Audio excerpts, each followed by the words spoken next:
This program is sponsored by the Friends of the Exeter Public Library, who without we would not be able to have such wonderful programs. So we're very thankful to them. Next week we are going to be having garden planning with Elizabeth Dudley. She's going to be coming in and teaching you how to basically organize your garden by color. That program does require registration, so if you're interested, please see us at the desk downstairs. But without further ado, I'll hand it over to Diane. Thank you very much, and thank you very much for showing up. I was just telling Lauren that I did a presentation at the Nottingham Library, and I said, oh, I hope there's just at least 5 of us.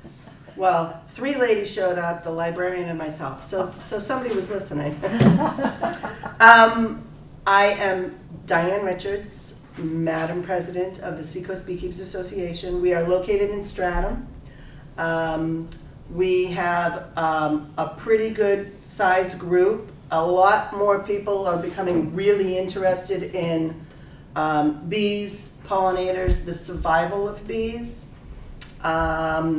It's been a rough, I want to say at least 5 years. We've had at least 50% hive loss over the winter. Most people think that it's cold. The bees really, inside the hive, they're comfy. As long as they have enough food stores, and as long as their cluster is large enough so that they can cluster together and produce heat, and that's what keeps them, why they survive the winter. Most of the time, the reason why they don't survive the winter is poor management. The beekeeper took way too much honey out and didn't leave enough in. You need to be able to leave at least 60 to 70 pounds of honey in your hive in order for them to survive. That's their food stores, and you're taking it away from them. And then people will supplement feed them as well.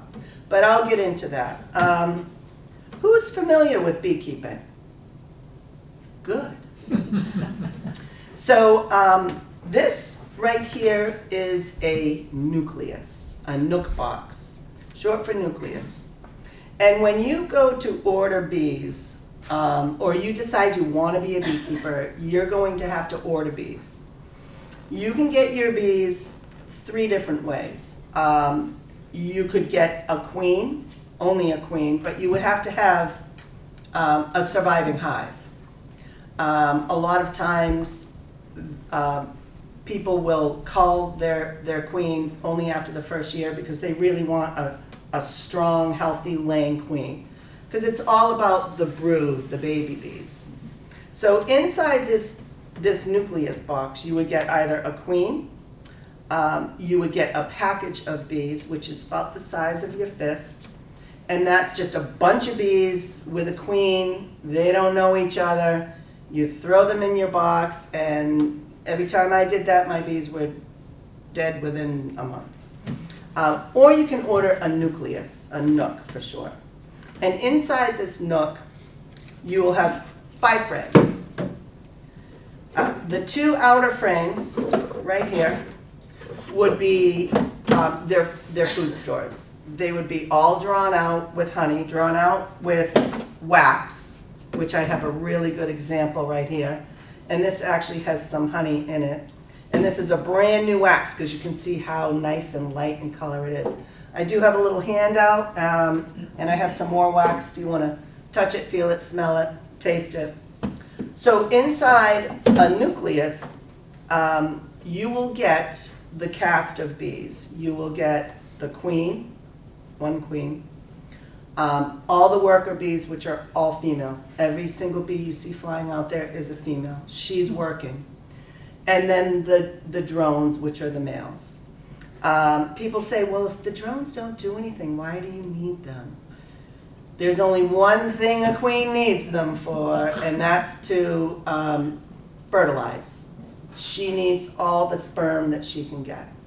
And she will go out and she will mate with as many drones that she possibly can, but not her own. It's interesting. The drones will fly 3 miles away. The queen, if a new queen hatches out inside this hive, because those drones are actually her brothers. They all start off eggs. The existing queen will lay eggs in every single cell. And I refer to these cells as bedrooms, because this is their apartment. This isn't, it's their house, but it's more their like first apartment.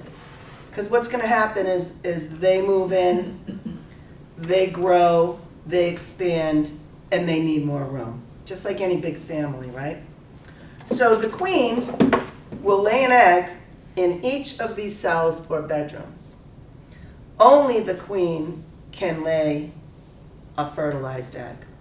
Only the queen.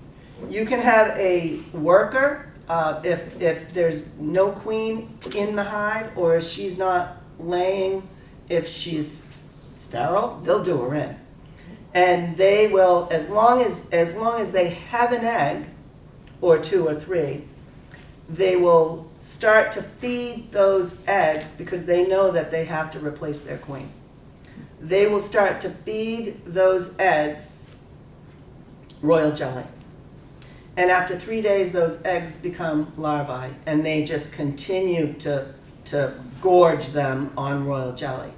And when they do that, the queen's body is going to be much larger. Where is my queen? Here she is, right here. So I can pass this around. Her abdomen is so much longer because she has all these eggs and sperm stored in there. And a really healthy queen can lay about 2,000 eggs a day. So the queen, once these worker bees, after about a week of feeding heavy royal jelly, they're going to cap the cell. And the cell doesn't look like, where is it? Right here. So these are capped cells. If you look closely, you can see larvae. Eggs look like little tiny pieces of rice. Larvae. And then if they know they have to make a queen cell, this is what happens. Because they know her body's so much larger, it looks like a peanut. And there will be a bunch of queen cells in your hive. So I, as a beekeeper, my job is, the main job of a beekeeper is to feed your bees when they can't feed themselves. And that's usually the fall. Winter, I'll take a peek. If they're staring me in the face, it's like, mancha, mancha, mama, mama. And then early in the spring, because nothing's out yet. So it's my job to keep an eye on what's going on in my hives. And there are those telltale signs. So inside this nucleus box, my number 1 frame and my number 5 frames are food stores. These are drawn out with wax, loaded with honey, some open, mostly capped. Once your honey is capped, it's good forever. Oh, wow. Forever. Honey is antiviral and antibacterial, so virus, bacteria do not exist. Gladiators used it on wounds. A lot of hospitals I've been hearing have been using it on wounds as well. I won't get into all that. So your number 1 and number 5 hive, frames are food stores. And then the center, number 2, 3, and 4, are where the brood, the nursery, the baby bees are all growing.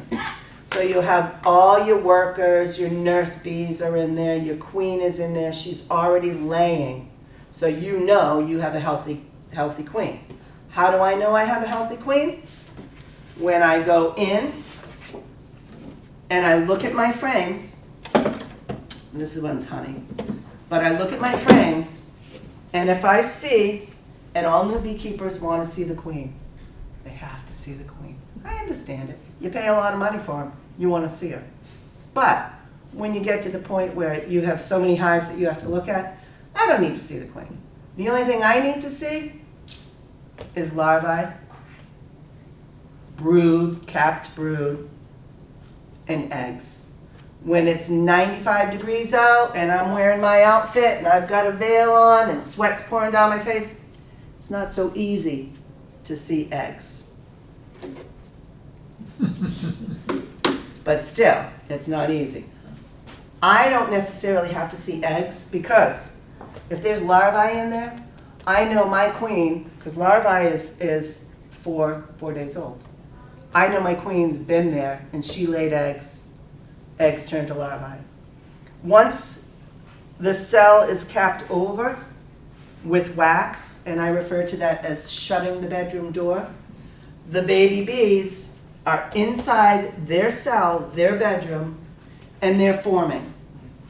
They've been fed, but once, and I think it's about 9 days, they shut the bedroom door, they cap it over with wax, and then the bee forms. And this is a really good example right here of the different stages. If I go in and I see a nice healthy brood pattern like this, it's all kind of together. On the outside, the upper side of the frame, and this is not a great example because it's not drawn out with any wax. I'll show you this one. So normally their pattern is, it's kind of like a horseshoe. On the outside of each frame, they'll store honey and they'll store pollen. And then in the center is where they have their brood, the baby bees that are growing.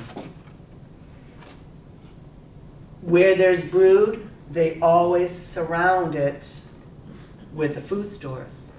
They're busy, because there's thousands of them. They're really busy feeding them, so they don't want to have to travel to those outer frames. They will if they have to, but they don't really want to. So they're very, very smart. The center is their brood or the nursery, and the outside edges is their food stores. And you always have to keep food stores next to the brood because those baby bees, that larvae needs to be fed. So if you want, I would just advise you to be a little cautious because this is not, they had started to cap it over, but I popped it out. But this is a really good example as to, here's just my regular frame, and then here they've started to build up the wax or draw out the comb. And the most important, that can be a hand me around. It's really, really important to have comb. I was referring to the package of bees. So when you're a first-time beekeeper, you don't have comb unless you've been lucky enough that somebody's given it to you, which is not usual. Nobody wants to give away their wax or their comb. So when you have a package, I'm basically dumping it into a box. The frames haven't been drawn out. If they're not drawn out, the bees have no place to store their food. The queen has no place to lay any eggs. So when I'm teaching bee school, I always would recommend to start off with a nook. Because if you get your bees in April, which is usually when you would get a package, it's cold, it's wet, you're dumping them in a box, they can't go out and forage, and they need to be able to go out and forage in order to make the wax, in order to build up the comb and draw out these frames. So this is a really good example of some old wax. I tend to find queens don't really like old wax. They prefer the new, fresh wax. They'll deal with the old wax, but that's probably a few years old. Anytime after that, which is what these are. I scraped all that wax off. I'll put it back in, and then they'll start to build it up and draw it out again. So here we have our nursery. when these 3 frames of the brood, the baby bees, when their growing season is up and they've fully formed, they're going to open the front door, which is how I refer to. They're chewing their way out. They're eating the front door, which is actually wax. They come out, they're not really sure what's going on. There's a lot of activity, they're new, they're still getting their bee legs, and they kind of just walk around and get acclimated for a couple of days. And then they become nurse bees. And the nurse bees are the bees that are nursing the brood, the baby bees. And then I'm not exactly sure of how long they're nurse bees for, but it's maybe 2 weeks. Because summer bees, their lifespan right now is only about 6 weeks. Only about 6 weeks. Winter bees, which is usually the last batch of brood that's laid, which is usually like October, November, because it's starting to get chilly and they know that they have to maintain the hive, the heat inside the hive. Once that last batch of bees is born, those are your winter bees, and those will last about 3, 4, 5 months. Enough to get them through, because they're not doing anything.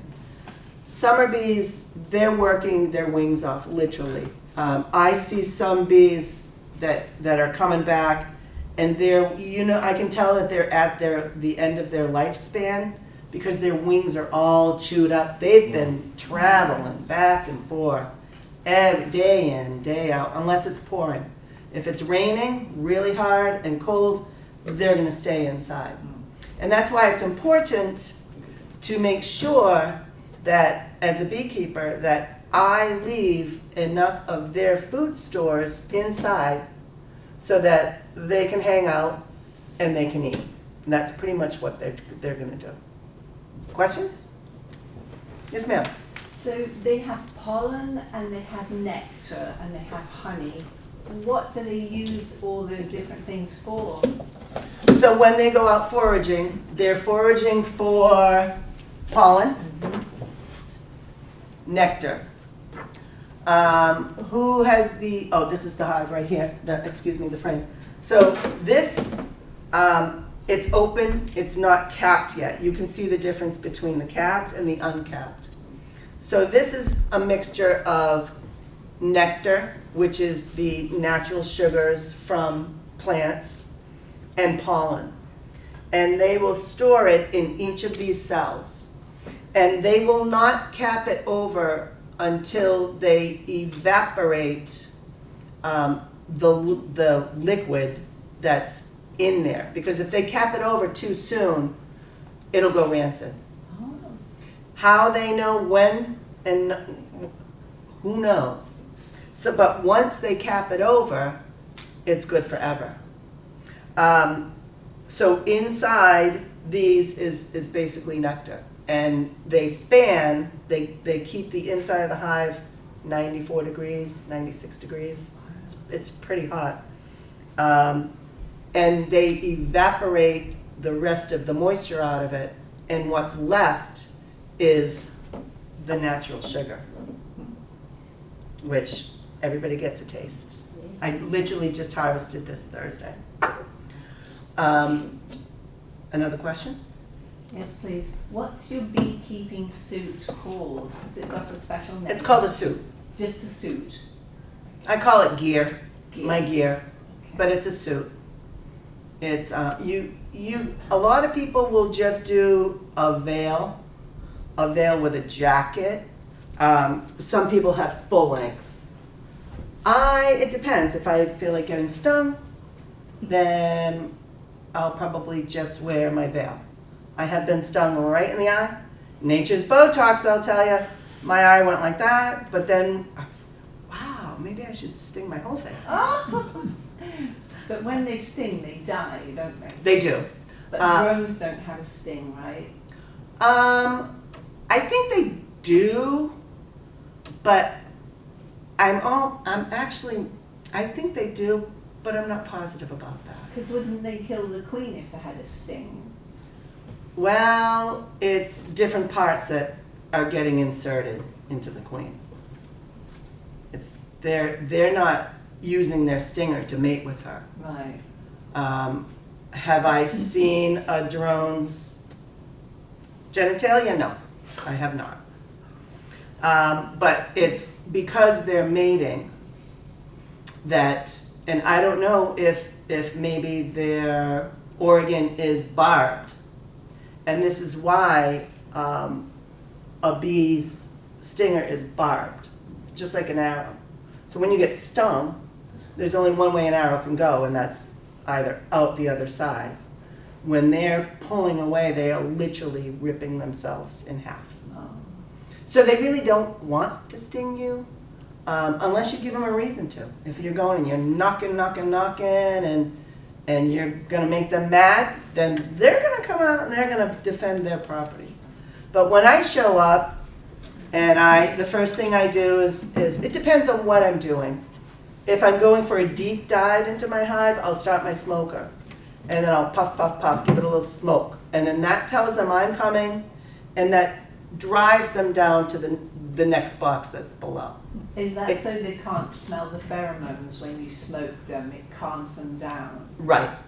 Some say it calms them, but I don't think it's calming. I think they're just trying to get away from the smoke. And then if I lift up my cover and they're like, oh, hey, hi Di, how's it going today? What's going on? My bees are really mellow, but I've had some really nasty bees. I've had some so bad and so mean that if they saw me coming from, say, the end of that room, they would instantly come towards me and start pinging me. And it wouldn't just be one, the guard bees. That particular hive, I don't know what the genetics were with those bees, but they were mean. They were really mean. And I couldn't even lift the top of it. No matter what I did, how much smoke I smoked them, they were literally attacking me and stinging me through my outfit. I couldn't inspect that hive, and I just had to let them go. Wow, you didn't replace a queen? I could not even go in to see what the queen was doing. Yeah. That's how vicious they were. So I let them go, and they did die. I think they died because I was unable to treat them for mites, which is pretty much the number one reason why bees die. Parasites, pesticides, pathogens, and poor nutrition are the 4 Ps of bee death. So if I'm not checking to see if there's disease in here, I'm not doing my job as a beekeeper.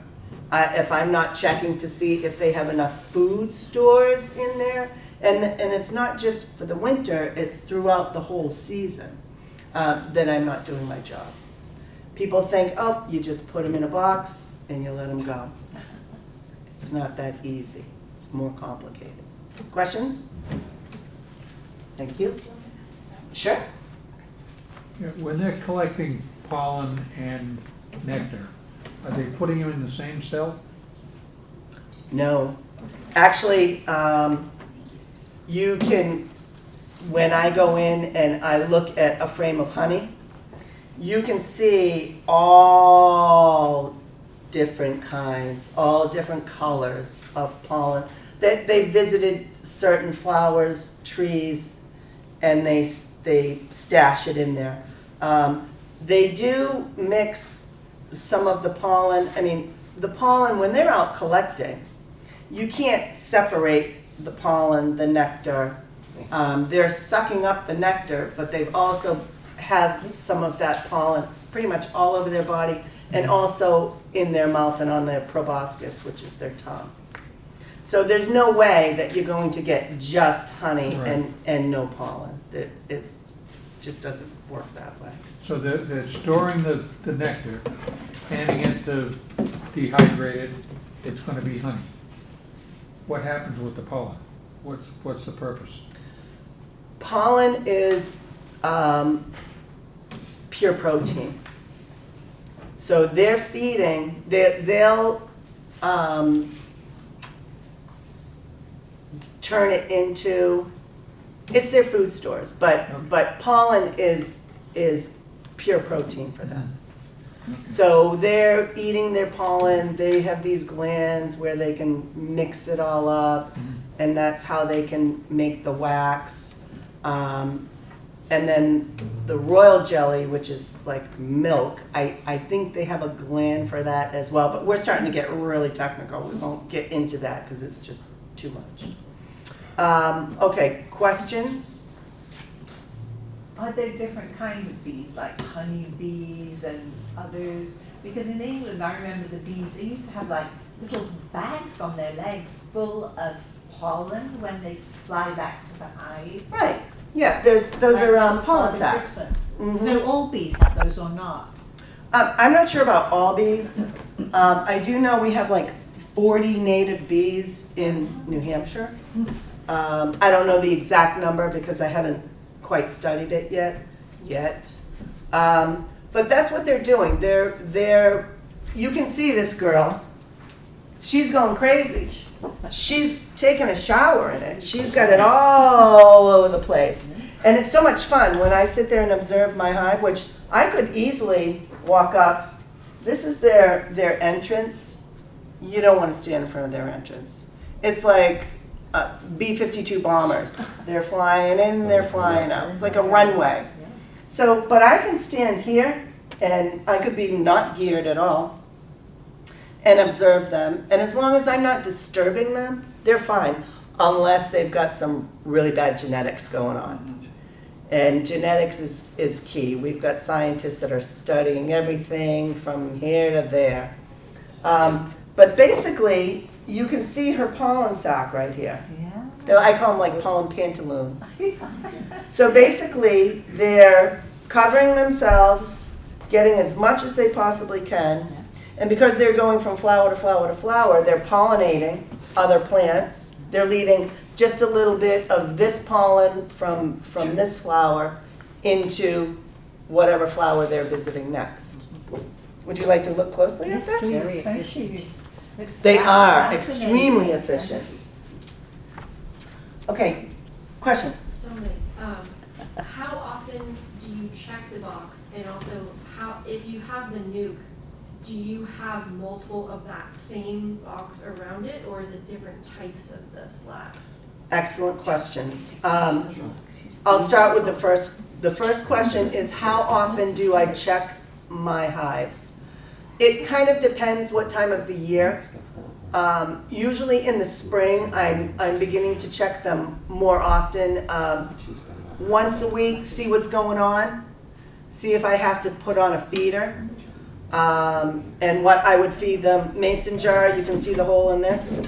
Mason jar, holes in the top of it, sugar water. And it's basically like a fall would be 1 cup of sugar to 1 cup of water.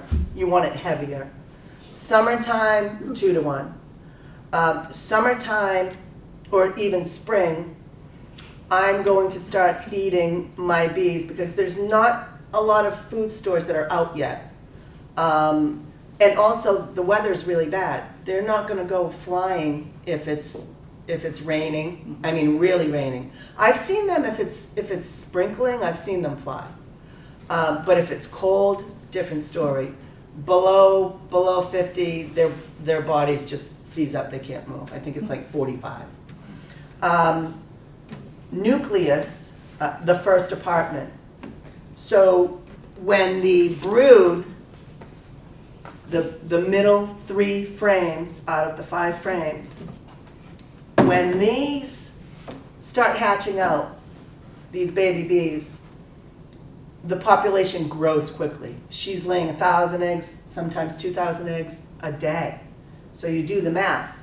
A queen cell hatches out in about 16 days because she's larger and she's been fed more in the beginning.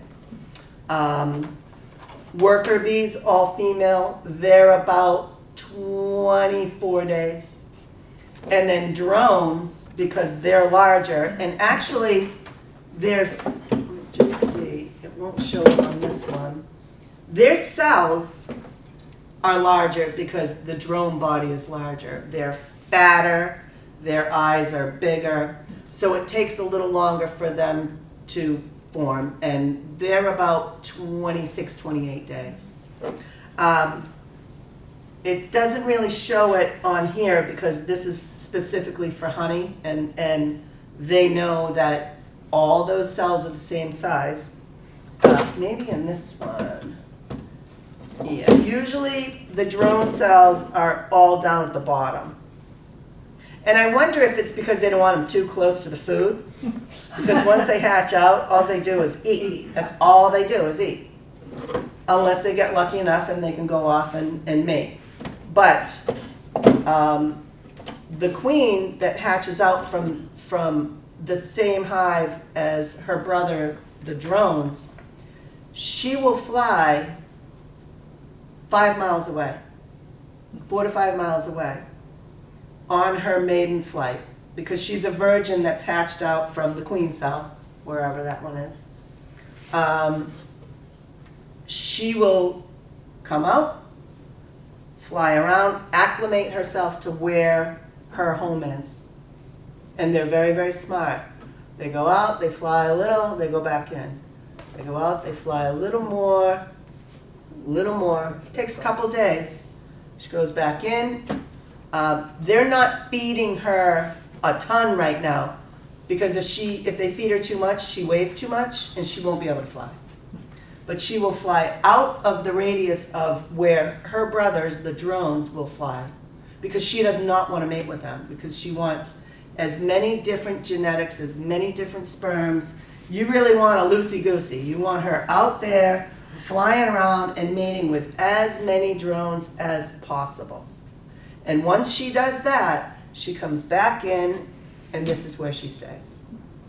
Unless the workers decide they want to swarm. Oh, it's the workers that decide. The workers decide, not the queen. Oh, I always thought if there were two queens, the hive would split, but that isn't the case. Well, that is true. But when that virgin queen emerges, the first virgin queen that emerges from her cell, she goes into every single frame and she stings every single queen cell. She stings every queen and she kills them. Every single one. Wow. So the queen stinger is shaped like this, just like a wasp. That's why wasps can continually sting you, and bees get a really bad rap from wasps. Oh, I got stung by a bee and it kept stinging and stinging and stinging me. Well, then it wasn't a bee, it was a wasp, because their stingers is shaped like this. They can continually sting. Unlike bees, honeybees, which is barbed, they sting you, it gets stuck, they go to fly away, they rip themselves apart, which is very sad.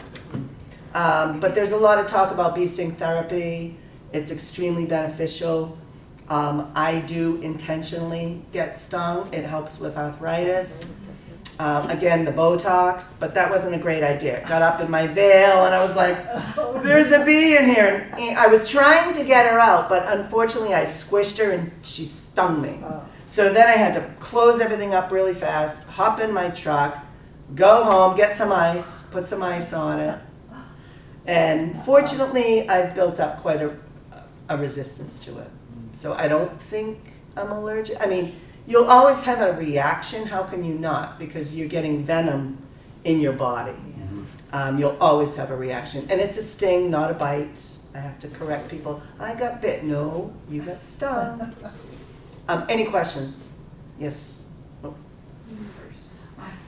So when you get your nuke, let's say we just did the whole thing, Mhm. when would you take your nuke and then put it into A bigger box. Yeah. A deep. Yes.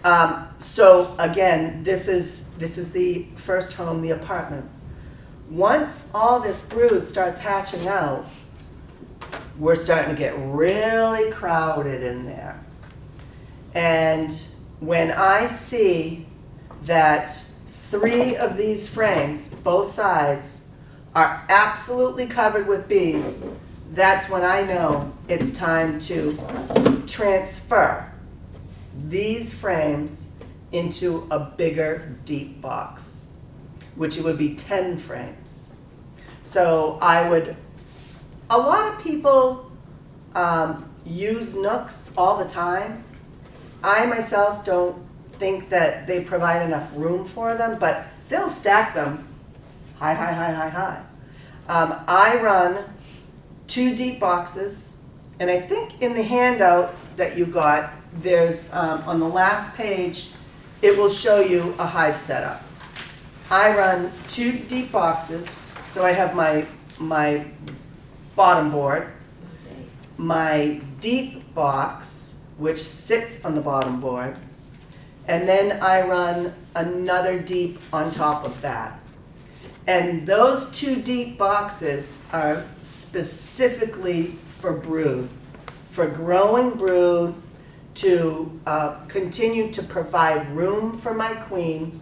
But I wouldn't add that second box until, because my other 5 frames either have to be drawn out with wax, if I don't already have the wax, they have to draw those out with wax. And I would not add another box until all 10, well, at least 9 of those frames have been drawn out. Because the point is to continually provide enough space for that queen to be able to lay. And you want her to lay as much as she possibly can. Because the more she lays, the more bees there are, baby bees, and the bigger the cluster going into the winter.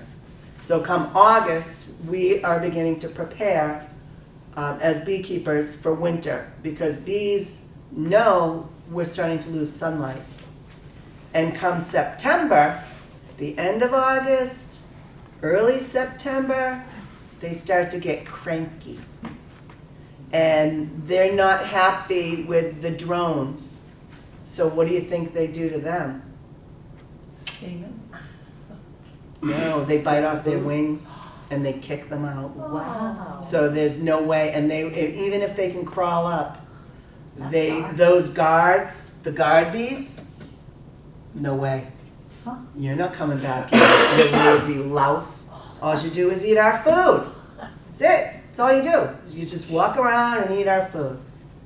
So I can go into my hive, and if I see a ton of drones and drone comb, because they're larger, there's not really any on here, but it looks like a little bullet. When they cap it over, it looks like a little bullet because their eyes are so big. If I go in and I'm seeing a ton of drones and a ton of drone comb, that tells me I probably have a laying worker. Worker bees are able to lay eggs, but they can only lay unfertilized eggs, which are males. Only the queen from mating can lay fertilized eggs. Okay, you had a question again. Yes, how much space do you need for your bees? Like, we don't have a big yard, but does that matter? Because they fly? It doesn't matter, but location is everything. Your bees don't really care how much space they have. What they care about is what you have for food source. So if you put them in an area near a golf course, say bye-bye to your bees. I know too many people that have had their bees near golf courses. Pesticides, herbicides, kill it. And nothing grows. Nothing grows around them. I mean, they might have some, but if you think this is 3,000 bees, imagine a cluster like this. It's a lot of bees. And there's a lot of workers flying in and out. It's like Boston Airport. Wow, flying in and out, and every time they fly out, they come back with something. They come back with some food stores. And that's the most important thing, is to come back with food stores. They're lucky enough to have wax, comb. Then it's basically just filling those cells. If in the beginning they don't, then they're going to be very busy collecting nectar, making wax, and drawing out these frames. Because again, if they don't draw, and actually here's a really good example of all different colored pollens right there.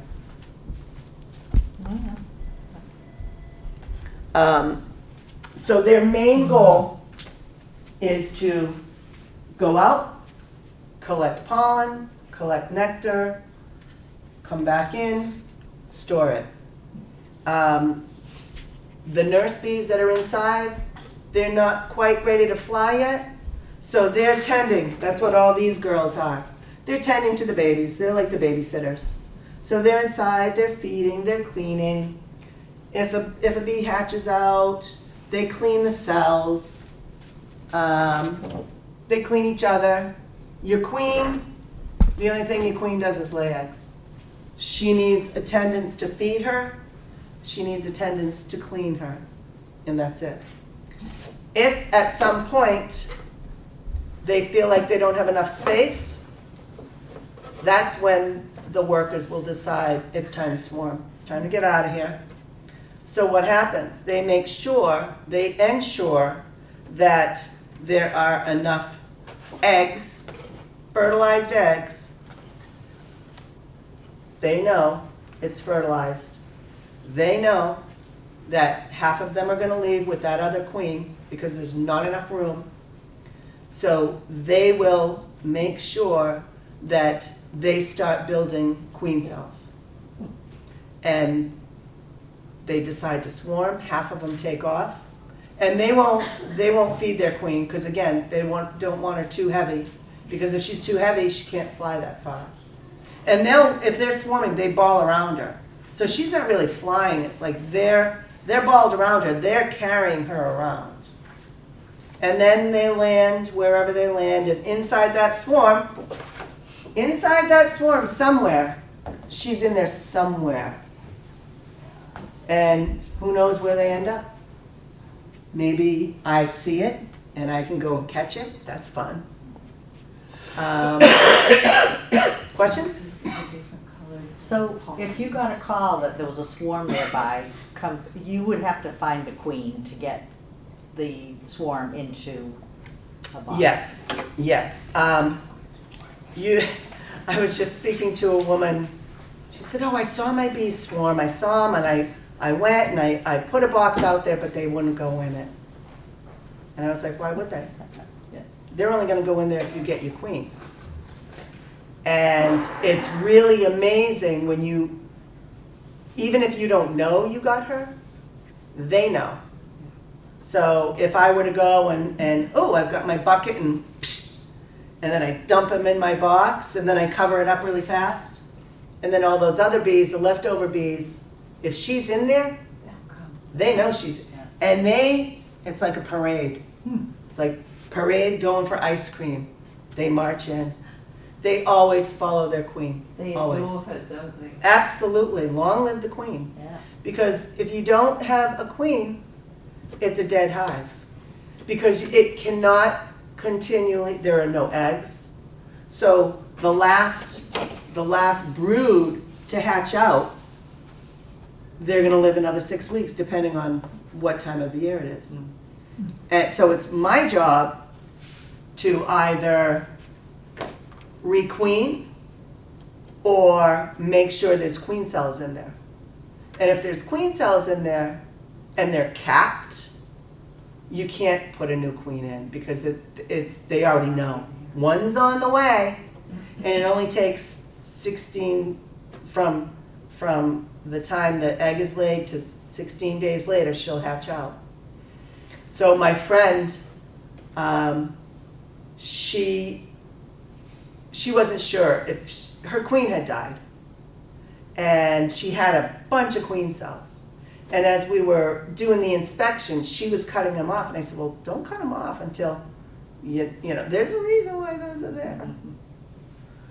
So sure enough, no queen. And I said, well, just let it do what they do, what they're naturally going to do.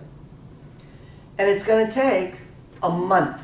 By the time she hatches out, she goes on her maiden flight, she flies, she comes back. And remember, it's like being a new mother. And they don't know exactly what's going on yet. So it takes a little getting used to. But it's going to take about a month. So she was so impatient. 3 weeks. I said, just give it one more week. No. I have to get a queen. So she went and bought a queen, $50, $60. But where did they get those queens from to sell them to you?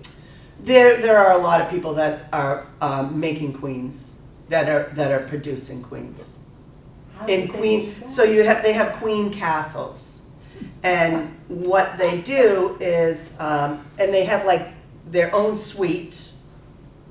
And as long as you have a fertilized egg, and they don't sense or smell a queen present, they will begin to heavily feed those eggs, not a ton, but enough, and then eventually it will become a queen cell, and then it hatches out. But they have to wait. Again, your queen, your virgin queen has to go out, do her maiden flight, and hopefully she comes back. Hopefully she's not eaten by a bird or a dragonfly. I love dragonflies, or a turkey. So a lot of times she may not make it back. So the queen that you buy from the castle that makes them, Mhm. the company, are they when they come to you? Are they already full of? They're already mated. They've already. Yes, they've already been mated. Wow. And they've also been marked. I have one over here. One of them, let's see. Did they put paint on it to mark Yes. them? It's a paint, and this year it's blue paint. They have every different color for the A different color for every year. But the bees will also chew that off of her, if they can. I mean, they're cleaning her. So sometimes I'll go in and it's like, okay, well, I don't see her. I see signs, but I don't see her. Oh, there she is, but she doesn't have her paint on her anymore. Okay, you had a question, young lady? Yes. Again? Is it true that you have to keep them away from rhododendrons, or is that not the case? I've never heard that. Okay. Then that is just a rumor. Well, what is it? Is it the, The like bad honey that they can make, based on like certain types of pollen. Again, could be a myth. I don't know, but I'll look into that. Okay. I'll ask all my friends, my beekeeper friends. But then again, you ask 5 beekeepers one question, you're going to get 10 answers. Absolutely. I wonder if maybe that particular pollen, I mean, I do know that they are particular to dandelions, so no mow May. Don't mow your lawn in May. And the reason why that is dandelions are their first protein. The pollen off of a dandelion has a lot of protein in it. And those come out early, and that's what the bees really, really need, is a lot of protein. Because you start, I wouldn't feed my bees, like if I had to feed them in the wintertime. The rule of thumb is after, you get the green light after St. Patty's Day to start feeding your bees pollen. And that kick-starts the queen into laying. You don't want to kick-start her into laying too early because they may not have enough food stores to be able to feed the baby brood. They're living off of their food stores. They can't feed babies. So it's my job to make sure that I start feeding the right things at the right time of the year and not the wrong time of the year. Some people have queens that start laying in January, which is kind of amazing to me. Questions? Just one more, please. Okay. You know such a lot about bees. Well, not everything. The stuff they make, I don't know how to pronounce it. It's something like Propolis. Yes. Why did they make that? And do new hives make it or only old hives? Yeah, so I'm going to hand around this frame right here. And you see all this on top that's really like a dark color. So propolis is a substance that bees will go out and collect, just like if they're collecting nectar or pollen. It's a substance, and it's more like sap. And then they mix it in, and mix it up with a whole bunch of stuff and a little bit of wax. And it's usually collected in the fall because that's when the trees are producing it. And I want to say it's probably more from evergreens, like pines, because it's really dark, like a pine sap. And that they turn into, we call it bee glue. So when they know we're losing sunlight and it's going to start getting colder, any area that they're going to be losing heat from, they will use their bee glue to like kink it up. Oh. But exactly, that's exactly what it is, caulking. But they also glue everything together. They'll glue the inner cover together. They'll glue the outer cover on it. That's why you have to have a hive tool to pry it open, pop it open, get my frames out. Because everything's glued together. They go crazy gluing everything together. But the great thing about propolis is nature's antibiotic. Propolis is 5 to 7 times more potent than any antibiotic out there. And it's natural. I take, actually I was going to say I might actually have one on me. I take propolis capsules. And you have to be really careful starting out because it's like anything. Your body's not used to it. And the first time I bought them off of this woman she's been a beekeeper for about 40 years. And she does bee sting therapy. And I actually had her come and give a talk to our group. And it's really, really amazing what bee sting therapy does for people. She thought she had MS. It turned out to be lupus. So she started going to this old timer back in the 70s that lived down the street for bee sting therapy. And she went to him, I think she said maybe like 5 years, and then he stopped doing it. And she was actually cured, she claims, cured of her lupus from bee sting therapy. She became a beekeeper because he either retired or just stopped doing it. And she basically became a beekeeper to sting herself. So she shows up at our meetings and she's got her stingers in a jar and she has royal jelly caplets, and those are really great for sleep if you have like insomnia. I take a couple of those with a cup of tea at night, and 8 hours you do not wake up. It's really, really good for you. When we were children, my mother used to give us a spoonful of royal jelly, but it was not in caplets, it was like just jelly in this round glass jar, and it tasted delicious. Oh, I'm glad you think so. Yeah. Royal jelly, harvesting that is not easy because they produce a very small amount of it, and every single egg they feed royal jelly for the first 3 days. And then if it's workers or drones, then they will just continue to feed pollen and nectar and honey. But if they want to make a queen, they continue to gorge them on royal jelly. And I want to say it's about a week. It's about a week, maybe 8-9 days.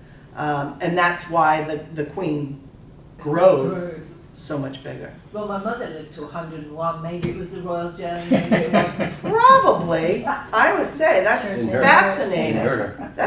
Hey, as long as she still has all of her faculties at that age. Anybody else? Questions, ladies? Jen? Sir?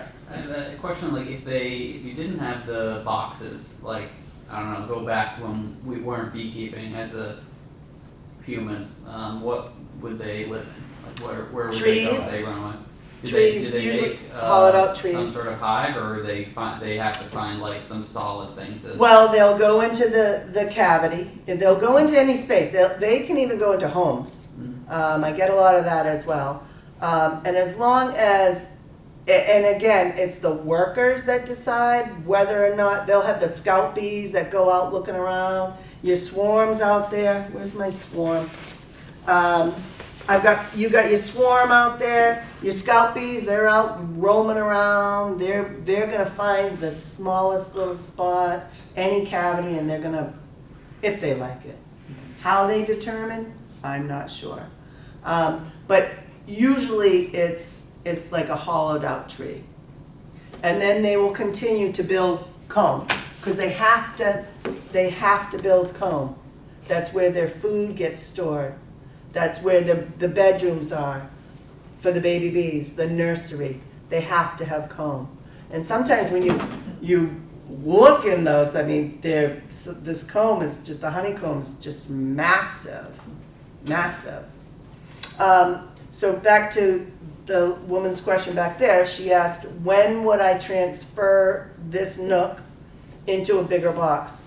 I would transfer this nook when 3 of these frames are absolutely covered with bees, because they're running out of space. And if I don't provide them with that space, then they're gonna go and find their own. And a nucleus is about $250. Woo. Oh yeah.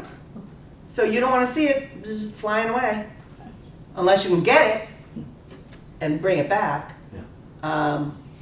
So when I go in and I see, 3 of these frames are absolutely filled with bees on both sides, I know it's time to move them into a bigger box. So I would put these frames in the center of my bigger box, and then I would add 5 more frames. Hopefully, if I'm lucky enough, I already have drawn out frames, so that the queen can continue to lay in each of these cells, each of these bedrooms, lay eggs, and the workers are storing their food, the pollen, the nectar, and then turning it into honey. And I actually have this one right here. These right here, you can actually see how they have, this is actually brand new honey in here. Dip your finger in. I like to eat this, it's pretty good. It's pretty good for you too. And then I have some really old wax in here. And it doesn't smell, I mean, it only smells now because it's in with this brand new, and they've had like stuff dripping all over it, but they'll start building, they go crazy. They're build. So sometimes, if I have a bigger box, the configuration is, so you have a bottom box, you put your deep on top of that bottom box, and then on top of that I would have an inner cover which has a hole in it, because ventilation is extremely important. If you don't have good ventilation, then you're going to have a moisture issue, and moisture is not a bee's friend. They can handle the cold, but they can't handle moisture, because they really don't have any way of, I mean, this time of the year it's okay, because they can probably dry off. But if it's cold and wet, it's not a good idea. So that inner cover would have a hole in it, and then my outer cover. This is an outer cover, but this is also a feeder box. This is like a beginner box. I could put a feeder right on top of that, and the bees would be able to go up and drink the sugar water. But I would never overwinter a hive or a colony in this kind of box. It just doesn't, I don't think it would actually sustain the heat. It wouldn't be able to retain the heat inside. So when would I add another box on top of my first deep? When I saw 8 or 9 out of those frames has been all drawn out with wax. And all of those frames are covered with bees. Because people will ask, well, how many bees do you have? Well, I've got a lot of bees. Well, I have 9 out of 10 frames, both sides covered. That's how I would explain it. There's like 40,000 bees. It's a lot of bees. So then I would add my second deep on top of that when 9 out of my 10 frames has drawn out wax and there's bees on both sides. Then I would add my next box. When do you add a honey super?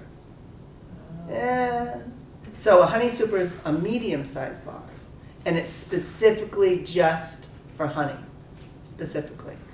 If I don't put a queen excluder to keep her down in the brood boxes, she'll go up into my honey box, she'll start laying. And you don't want to extract your honey because you have brood in that. I mean, sometimes people do. Queen excluder.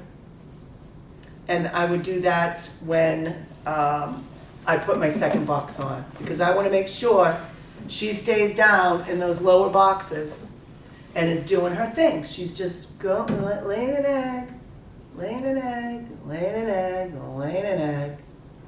So the mesh is too small for the fat queen to get through, the queen excluder? Right. It's a plastic type mesh? Mine that I have looks like a metal rack, and the slots are too narrow for her to be able to squeeze through. And then they'll start building on that too. I mean, they want to encase everything with wax. So when would I add honey super? Probably when the dandelions come out, because that's the first like real big nectar flow going on, and that's when you add it. And that honey, springtime honey, is really light in color. Any idea why? Because of the flowers that they're visiting. In the fall, you're looking at purple loosestrife, darker. It's a much darker honey. So I can usually tell, I'll look at it, yeah, that's a fall honey. Oh, that's a spring honey. Beautiful, nice light colors. Does it taste different?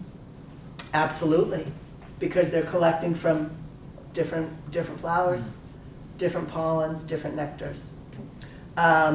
Usually spring honey, you can kind of taste the dandelion in it, which is good. Fall honey, I tend to like best because of sunflowers. Sunflowers, I used to have so many sunflowers, and my bees loved it, and that was the best honey ever. They weren't just collecting from the sunflowers, but there were a lot of them and a lot of pollen on them. Did you have a question, sir? It seems to me that's a really nice home for a bee. And you said these bees are always looking for places. What's to prevent rogue bees, or do you want them to kind of going in and being part of your group? Well, this is their home. Yeah. If it's not their home, they're not allowing strangers. The only way they would allow a stranger in is if it was a really weak colony. Yeah. And it happens. You can get wasps and other bees going in and robbing their food stores. Oh, gosh. Yeah. So that's why the most important thing is to provide them with space, make sure that they have enough wax, and I can encourage them to start building the wax drawing out by feeding them early in the spring, feeding them a sugar water. And I'll pour it all over some of the frames, put them back in, so they have that little bit of a foundation. Or I'll take my beeswax bar and melt it. You can melt it, you can paint it on. Anything to encourage them to start building up that wax, because that's the most important thing in a hive, is that they have comb. Because without it, they have no place, the queen has no place to lay any eggs, and without eggs, the colony collapses, and that's where their food stores are stored. It's like the pantry, the kitchen pantry. Yeah. The comb just stays from year to year? It does until it starts getting really old and looking like this. And the queen, I've watched a queen just not liking that really dark stuff. So that's why these ones are like this, because I had to, well, not that one, but this one, in fact, I left a little on there so that you could see. I just cut it off. And when it starts getting really old, it's not really even wax anymore. It's more like, almost like paper. I'll let you see this. And I don't know if it's just so old and it dries up, but it's more like paper. I call it chafe. You can't make candles or anything with that stuff. Beeswax. And this is what true beeswax looks like. It's not white. It's not bleached like white bread. It's not. I'll pass this around. It smells so good. And it was so funny.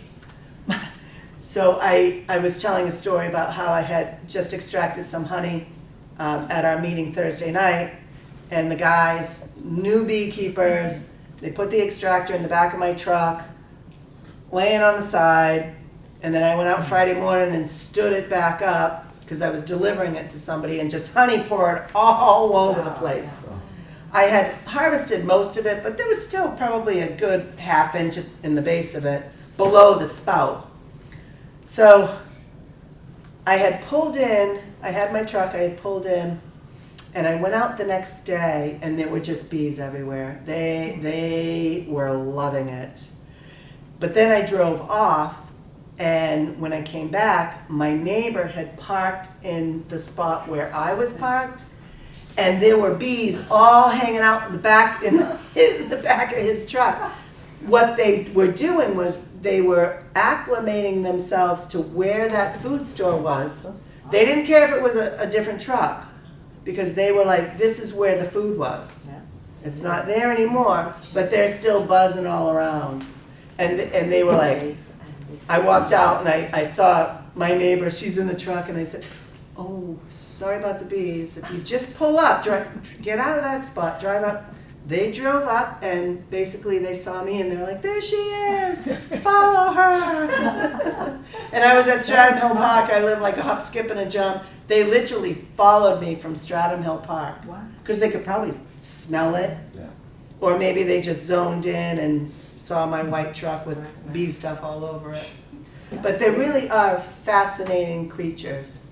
And if I go, say, January, I want to check on what's going on in my hive, because I've got it wrapped up. And if I do this, I just kind of peek in the top, and they're all up at the top, that tells me they're hungry. Because they will cluster when it starts to get cold. They cluster in the bottom box. And it's my job to make sure that I line the boxes, make sure that each of the number 1 and 2 frame, because now I'm into my bigger boxes. We've moved into a bigger house, so I have 10 frames as opposed to 5. So my 1 and 2 frames and my 9 and 10 frames, and maybe even the first 3 and the last 3, they need to all be honey, capped over honey, because if it's not capped, that's when you make mead. I haven't done that yet. So it's my job to make sure that I line the boxes with their food stores, with frames that are drawn out with wax. Each of these cells is filled with pollen, honey. Once they've evaporated the moisture out of it, they cap it over. And what's that natural sugar that's left is honey. And that lasts forever. So come October, starts getting really chilly, they're going to cluster together, and they're in the bottom box. And they'll shift back and forth depending on what side the sun's coming on, because they follow the sun, they follow the heat. They'll shift back and forth, and then when they move up to the second box, they won't move back down. They may leave food stores down there, but they won't go back down because heat rises. And they know they need to keep themselves warm. Oh. So the cluster will move around, and in between the frames, I have to make sure, it's my job as a beekeeper, to make sure that these boxes, because once I wrap them in November, I won't unwrap them until usually Mother's Day. What do you wrap them in? I think of it like a beer cozy. It looks like a big plastic bag that's puffy, and it has like insulation, and it basically just fits right over it, just like a beer koozie. Fits right over it, but it doesn't cover the top. It will only cover the bottom 2 deep boxes. So the condensation won't build up, it can escape? Well, I have to make sure that I have proper ventilation. So the bottom entrance, I've reduced it. I've put a reducer in there. So it won't be completely open. It'll only have a small space, maybe a ½ inch. And then a lot of my hive boxes will have a hole in the back so that it has that flow, that ability to flow. Because if you don't have that, when they're clustered together, they're moving to stay warm. The bees that are on the inside of that cluster, they move out, they all rotate so that nobody's left out in the cold. And when they're moving, just think about it, when you're working out and you're moving, you're building up a sweat, that's condensation. And that condensation rises to the top as well. So come October, November, starting to get really cold, they're clustering, they're staying down in the bottom box, and then they eventually will move up. And then come January, February, if I see a bee kamikaze, I know I have to feed. And usually I would not feed a sugar syrup because you don't want that moisture in there at that time of the year. So I would feed a winter patty, which is basically a very small amount of pollen. Small amount, because you don't want to kickstart that queen into laying too early, because they won't be able to keep the brood, the eggs, they won't be able to keep it warm enough. And there may not be enough food stores at that time. And what would happen is they would cannibalize the larvae. If they know they have run out of food stores, they will uncap the brood and start eating that larvae. Oh.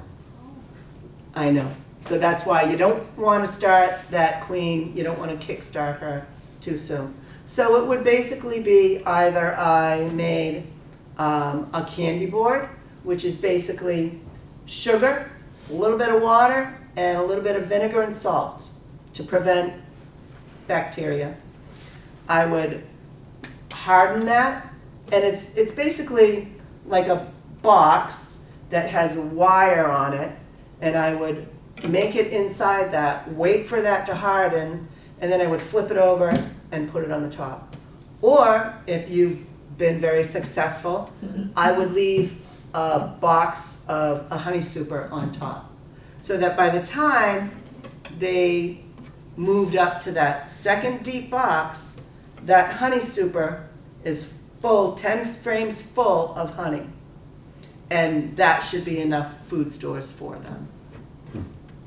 Questions? Anybody? So location of the hive on your property, would you want full sun, partial sun? I would say probably not full sun.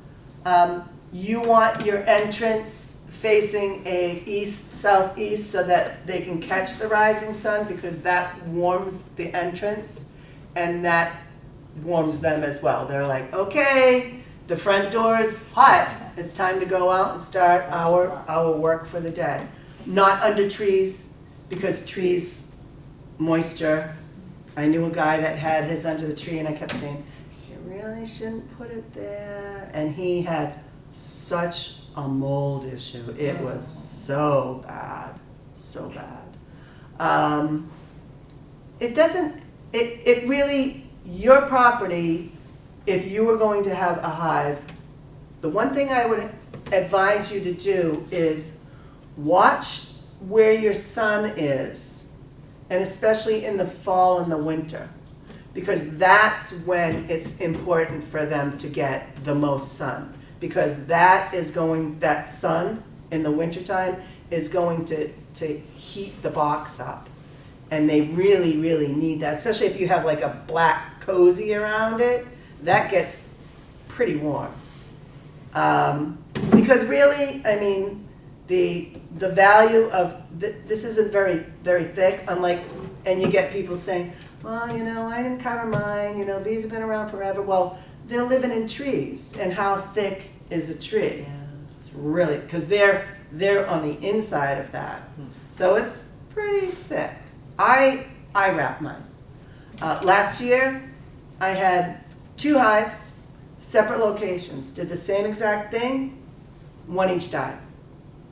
I took a sample of one of the hives, I grabbed some bees, put them in a vial, filled it up with some rubbing alcohol, mailed it off down to Beltsville, Maryland. Took 2 months, but I finally got the results. I had 7.5 mites per 100. Oh. And mites, we won't get into mites, but mites, think of like ticks. They're feeding off of you, basically. Well, that's what mites do. Mites will go inside the cell with the larvae, and then once it's capped over and the pupa begins to form wings, well, the mites are inside that cell with them, and they are literally eating that baby bee alive. And they're really gross. Like, the mama goes in, she lays eggs, males, females, brothers, sisters, they mate with each other. And those females, it's very incestual. They're blind, but there can be like 6 mites in one cell. So when your baby bee emerges, its wings have been chewed, its body fat, its brown fat, bee fat, that's been chewed away. So that bee is not really going to have any chance, and let alone for survival, because it's bee fat that it needs to sustain heat in the winter, it's been chewed away. So they're really gross. I was doing an inspection, and I opened up some of my drone brood, because they like drones, the mites. They'll usually go in with the drones. And I uncapped some of the drones, and I literally, and it almost looks like that's a mite right there, because that's pretty much what it looks like. It looks like a tick, a deer tick on you. But they're blind, and they're really, really smart. So I literally opened up some of the drone, and I saw the pupa in there, and I saw a mite, and just as I saw the mite on that pupa, a bee walked over it, and that mite jumped on top of that bee. So now that mite is on the underside of the bee. People will say, well, I don't see any mites on my bees. Well, that's because they're usually underneath, and underneath like their scales, so they're starting to feed off of them as well. And to treat or not to treat, that is the question. A lot of people don't want to use chemicals, understandable. But if you want your bees to survive, you have to do something. And I'm not going to get into that, because that's another whole conversation, a long conversation. Okay, questions? Kind of on that note, but, so say you're ready to get a nuke, is there like certain species that are better for this area, like places that you, I don't know, are more trustworthy as far as mites, or even like aggressive, you know, like I know there's like on the west coast, like the Africanized bees, like where do you look? Right. So we have some New Hampshire beekeepers that are raising their own queens. And those queens are, they're trying to raise queens that are mite resistant. But those queens are geared more towards northeast climate. Like a lot of times when you go to buy bees, you're getting them from Louisiana. Those are southern gals. They're not northern gals. There are Canadian bees, Saskatchewan bees. There's a lot of different kinds, Italian. And it's, I don't know, some people have a preference. I just like mellow girls. I like the girls when I show up and they're like, hey, Di, how's it going? Let me get out of your way. And they just kind of buzz around, you know, unlike those mean, nasty ones. I had a woman, one of my, a member of ours, she had a hive, and I think it was the same year I had mine as well. And I think we both got them at the same place, which was kind of an indicator. She said it was so bad, it was at her husband had a business, but it was like this huge warehouse. And the hive was off in the back parking lot. And people just couldn't even get out of their cars. They were literally being attacked. And she had to extinguish that hive. She basically covered it, wrapped it, and let it be. So did that answer? I mean, if you were to take bee school and you decided after bee school that yes, you really wanted to dip your toes in, we have so many different places that you can get bees. But I usually get mine down in Billerica. They will bring their northern hives down to Georgia and winter them over there, and then bring them back up. And I've had really, really good luck. You can buy queens off of them. They've got it going on. They've got the whole business, big time. I'm just a little hobbyist. A lot of people, a lot of commercial people, there's been talk about how they have just extensive hive loss.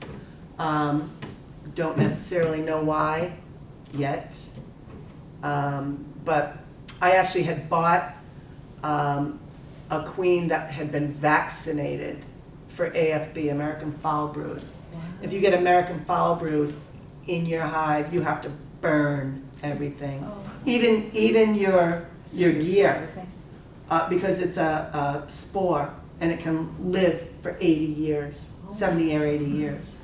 So you have to burn everything. And if you think you have it, and it's pretty nasty, I've never seen it, and we only have one reported case in New Hampshire, and that was right on the Massachusetts border. And the state hive inspector went and he said, you have AFB, up in flames, everything gone. Because you don't want to take the chance of that spreading. And it's the same thing with the mites. My neighbor may not, want to treat their hives. But your bees are visiting the same flowers, and the mite jumps off, the mite jumps on, brings it back. That's how they ended up here too. It was actually from Asia on flowers. And there's a really fascinating YouTube video by Dr. David Peck. If you Google Dr. David Peck YouTube Varroa mite, it's amazing. It's pretty scary and it's pretty ugly actually. Any other questions? Okay. Just want to Sure. promise it's my last. No, I don't mind answering questions at all. What do you put in the smoker? In the smoker, I will usually start with some leaves on the bottom or some paper. And then I have smoker pellets, which I will put inside that. And then I'll get that cranking. And then I will put like some damp leaves. And that provides a cool smoke for them. It's not like really red hot, but it's a cool smoke. And a lot of times I just I will just set my smoker. This needs a little cleaning. I'll just kind of set it right here. Unless I'm gonna smoke, smoke, smoke. Ladies, I'm coming in. But I usually will just put it right here depending on which way the wind is blowing. And I don't really go crazy smoking them. They just know. But when I'm working in it, if my smoker's down on the ground and it's blowing the smoke up there, then they pretty much stay away for the most part. Pine cones to start it. It depends. If I have to keep it going for a good long time, then I'll put a bunch of pellets in there and get that cranking. And then once it's cranking, I close it up and there's just smoke that streams out of it.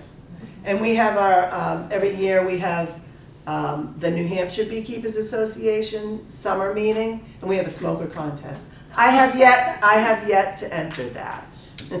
But some people are like, okay, we've been here for 4 hours and it's still going. It's like the Duracell bunny, still going. Okay, any other questions? When are the bee schools actually happening? Well, I think probably this year, it'll probably be January. And I want to say last year it was either 4 or 6 classes. I think it was 4 classes. And January, February, and February is usually when you have to order your bees. And if you don't order them, they sell out quickly. But I always advise when I start my beekeeping classes, the first thing I tell everybody is, if you are on a budget, you do not want to get into beekeeping. You really don't. It's expensive, and especially because more than likely a first-year beekeeper will probably lose their bees, unless you have a great mentor. You have to order your bees by January, February, because packages arrive in April. Nooks are usually right around Mother's Day. And then you have later nooks, which are the end of May into June. That's kind of pushing it because you want to get your bees, and your main goal is to provide enough space for them, enough wax, or enough space so that they can produce wax, a really good spot where they're surrounded by gardens, water is very important, because if they don't have these basics, they're not going to be able to survive. Nooks, again, I always suggest start with a nook, because you're already one leg up. You already have brood, you already have a laying queen, and you already have wax, because all these frames that you get, they're going to be drawn out with wax. They're going to have their food stores on the outer frames, and then the brood on your inner frames. Any other questions? And I would say keep an eye out on our website, because when I figure out the dates, I'll announce it. And it's really a lot of fun.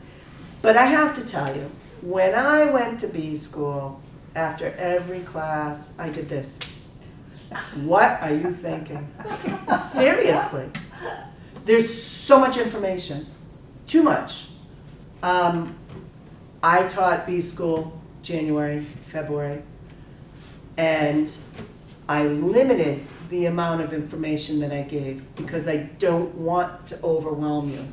You have the basics of beekeeping, what you need to know, how it's going to run, what you need, but reading's one thing. I have people, oh, I saw a YouTube video.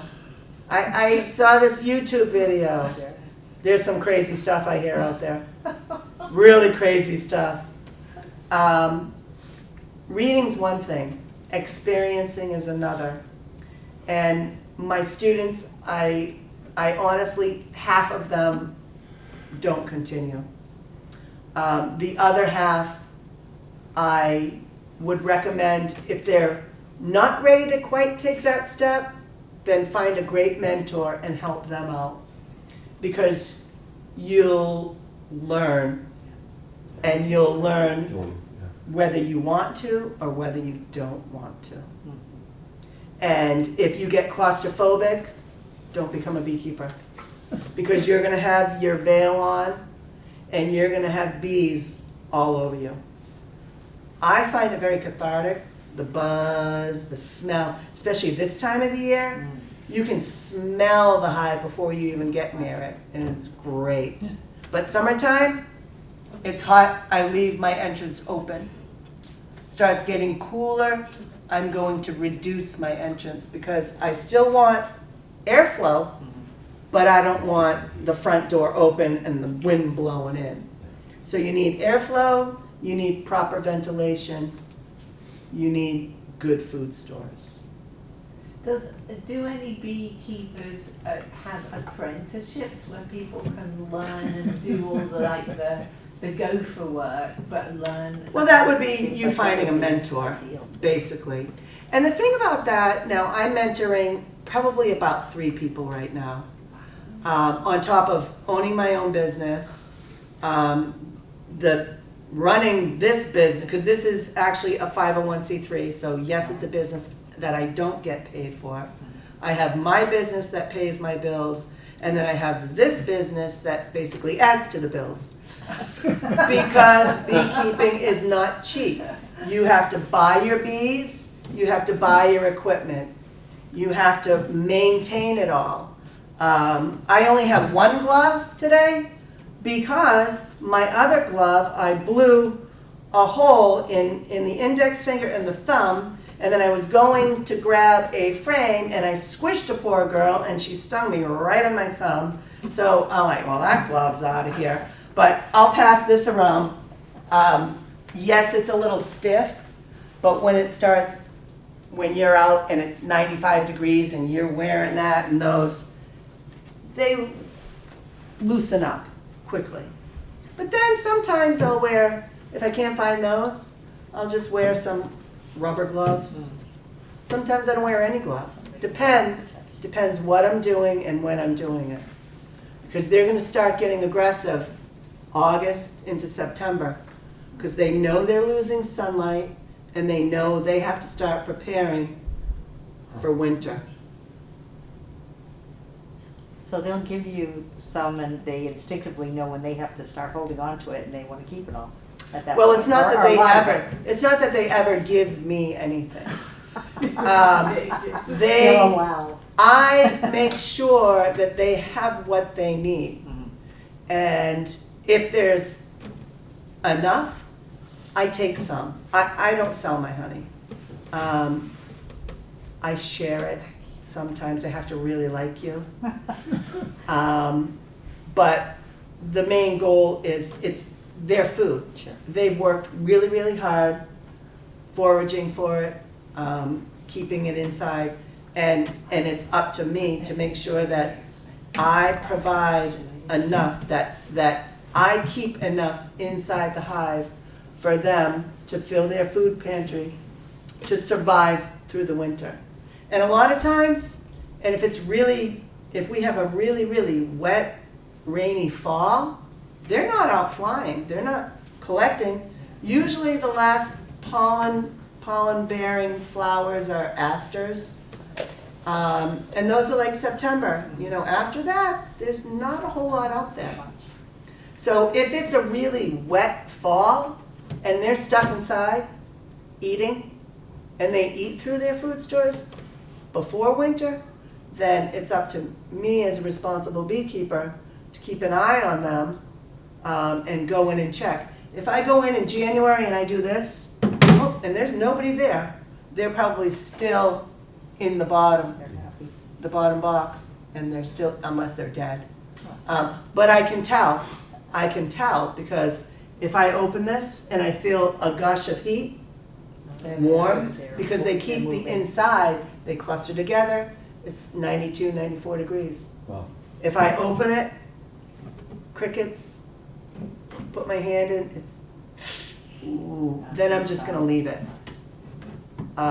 Because usually when I wrap my hive, I will make a sugar board and just put it on top, just in case. Whether they eat it, fine. If they don't, I can just break it up, throw it in a feeder jar with some water, and recycle, reuse it. Okay, any other questions? Everybody understand? Super, yeah. Certainly gonna appreciate honey a lot Thank more than. you. Oh, yeah. Bees, of course. Yeah, it's, I don't have the exact, it may be on one of your handouts, how many flowers they have to visit to just get 1 teaspoon of honey. It's really amazing. And it's so beneficial for you. I mean, I take my propolis, I take those, just like my vitamins. Can't remember the last time I was sick, knock on wood. Great. It is great. Yeah. I think it was probably COVID, like 3 years ago. Mhm. Yeah. So, anything else? Feel free to come on up, touch, and then we have some toothpicks.